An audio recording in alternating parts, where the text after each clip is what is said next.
भारत की सरकार आज के टाइम में बहुत ही बुरी डिप्लोमेटिक क्राइसिस में आ गई है, प्रेशर में आ गई है और उसको ढुलमुल रवैया छोड़कर अब एक स्टैंड लेना पड़ेगा जिसके दूरगामी परिणाम आने वाले हैं। आप इस प्रेशर को इस हिसाब से फील कर सकते हैं कि इजराइल की गवर्नमेंट ने ऑफिशियली इंडिया के अंदर बोला है कि अगर तुम्हारी कंट्री में 2900 रॉकेट दाग दिए जाते तो क्या तुम इसको टॉलरेट करते, क्या तुम अपने नागरिकों को बचाते? नहीं। इसका आंसर बिल्कुल सीधा सा है, हां हम अपने नागरिकों को बचाते, पाकिस्तान को घुस के मारते जैसा मारते आए हैं। मगर खास बात यह है कि इजराइल को ऐसा बोलने की जरूरत क्यों पड़ी? इजराइल ने ऑफिशियली एक बयान दिया, ट्वीट किया और उसमें कई सारी कंट्रीज का नाम लिया जिन कंट्रीज ने इजराइल को सपोर्ट किया है क्योंकि वो एक बहुत बुरे टेररिस्ट क्राइसिस से गुजर रहे हैं और इसके अंदर इंडिया कहीं पर मौजूद नहीं था। यह सबसे बड़ा एजेंडा पूरे भारत में इस समय का बना हुआ है। इजराइल हर समय भारत के साथ अनकंडीशनली खड़ा होता है और हिस्ट्री पे नजर डालें तो इजराइल से ज्यादा सपोर्ट दुनिया के अंदर भारत का किसी ने नहीं किया है। अब जैसे ही इजराइल ने 25 कंट्रियों को धन्यवाद दिया मगर उसमें इंडिया नहीं था, तो इंडिया की तरफ से देखिए इस प्रकार से यहां की जनता ने रिएक्ट किया। उन्होंने इजराइल के समर्थन में बहुत सारे ट्वीट्स किए और इन ट्वीट्स को भारत की सरकार भी पढ़ रही है। उनके ऊपर भयंकर प्रेशर बन चुका है। भारत और इजराइल एक साथ आजाद हुए थे। इजराइल ने कहा कि हम सेक्युलर नहीं बनेंगे, हम जूइश स्टेट बनेंगे।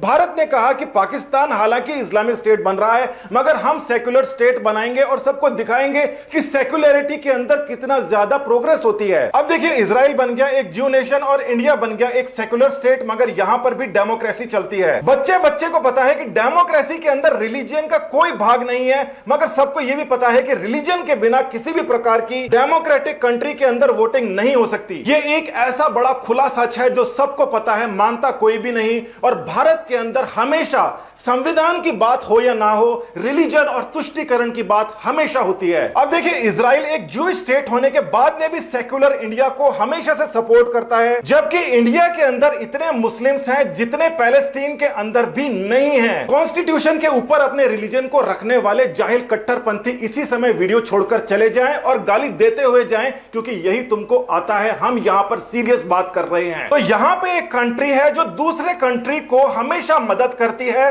जो दूसरी कंट्री है वो कॉन्स्टिट्यूशन के हिसाब से चलती है, रिलीजन के हिसाब से नहीं। अब ऐसी क्या कंडीशन आ जाती है, इस कंट्री को इस फ्रेंडली कंट्री के सामने खड़े होने में दिक्कत होने लगती है। एक आतंकवादी संगठन भारत की बेटी को मार देता है, इजराइल इसका शोक प्रकट करता है और इजराइल से उम्मीद की जाती है कि हमारी बेटी के गुनहगारों को वो सजा देके रहे। बहुत ही बदकिस्मती की बात है कि ये भारत की बेटी केरला से आती है जहां पर सत्ताधारी पार्टी कहती है कि इजराइल को इस चीज के लिए निशाना बनाया जाए और फिलिस्तीन के आतंकवादी संगठन जो कर रहे हैं उसका नाम तक लेने की हिम्मत नहीं रखते। केरला के चीफ मिनिस्टर एक पोस्ट लिखते हैं, बाद में डिलीट कर देते हैं क्योंकि गलती से वहां पर उन्होंने फिलिस्तीनी आतंकवादियों का नाम ले लिया था जो वो कर नहीं सकते। ट्विटर के ऊपर जाकर भी क्योंकि उन्हीं के स्टेट की बेटी है तो उनका नाम लेना पड़ता है। लोग यहां पर उनसे पूछते रहते हैं वो मरी भी है तो किसी ने मारा होगा, उसका नाम तो बताइए, नाम लेने में शर्म क्यों रहे हैं। टाइम्स ऑफ इंडिया के अंदर भी पूरा लेख है कि किस प्रकार से हमारे देश के अंदर सेक्युलर हाइपोक्रेसी चलती है। संविधान के अंदर सेक्युलर लिखा है, देश सेक्युलर है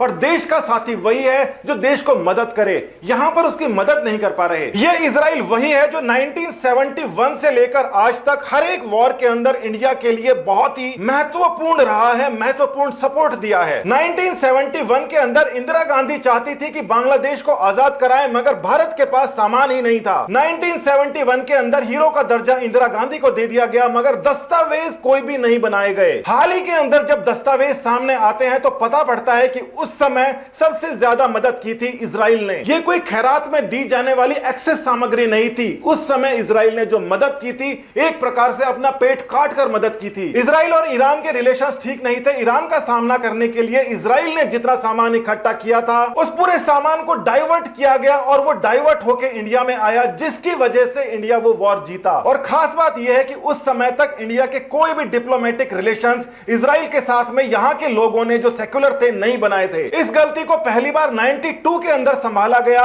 जब नरसिम्हा राव की गवर्नमेंट के समय इजराइल से फॉर्मल डिप्लोमेटिक रिलेशंस एस्टेब्लिश किए गए। आप अगर देश के लीडर हैं, आप हीरोइज्म करते हैं, आपको सलाम, मगर दूसरे ने जो सपोर्ट किया है उसको रिकॉग्नाइज तो करना चाहिए। अब जाके वो सारी की सारी बातों का पता पड़ रहा है। और अब वही वाली कांग्रेस पार्टी जिसने 1971 के अंदर हीरोइज्म को अपने निजी खाते के अंदर रख रखा है, इंदिरा गांधी जी के पास में रख रखा है, वो जाकर हमास का विरोध खुले तौर पर नहीं करती, इजराइल को साथ में लपेटे में लेके रखती हैं। सोनिया सोनिया गांधी जी के परमिशन से आनंद शर्मा जी ने जो यहां पर लेटर लिखा है उसकी डिटेल में जाएंगे तो आपको पता पड़ जाएगा, मगर हम यहां पर इस चीज के बारे में चर्चा नहीं करेंगे। पार्टियों ने क्या कह दिया, आरोप प्रत्यारोप करने का समय नहीं है, इंडिया के अंदर भयंकर कंडीशन है और इंडिया के बाहर से डिप्लोमेटिक क्राइसिस बन रहा है सबसे प्यारे सबसे विश्वसनीय दोस्त के साथ। पुलवामा के अंदर जब अटैक हुआ था, इजराइल सबसे पहले सामने आया था और बोला था कि इनको मजा चखाओ, और उन्होंने कश्मीर के अंदर हुए टेरर अटैक का भरपूर विरोध किया था। उसके साथ ही उनसे पूछा गया था कि आप किस कंडीशन पर इंडिया की हेल्प कहेंगे, तो उन्होंने बोला था